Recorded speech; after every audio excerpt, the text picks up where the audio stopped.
Ayun, kuwento ko lang kasi every time kasi na nagbibigay ako ng signal dito sa Pinoy Forex Trader, dito sa aking Telegram, 'pag tumama yung signal na binigay mo, bigla na lang may magme-message sa'yo na sigurado milyonaryo ka na.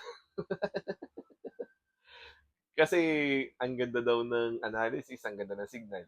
So, tandaan mo hindi ka naging forex trader para maging milyonaryo agad-agad, okey?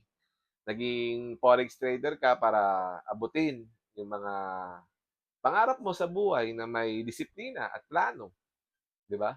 Kasi kapag gano'n ang ginawa mo, yung magiging milyonaryo agad-agad, I'm sure na gagawin mo diyan, sugal, 'di ba? So, 'wag mong gawing sugal.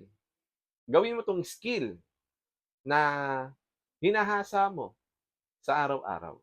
Kasi yung pagiging milyonaryo, naniniwala kasi ako na may tamang proseso para diyan, okey? Hindi ako milyonaryo.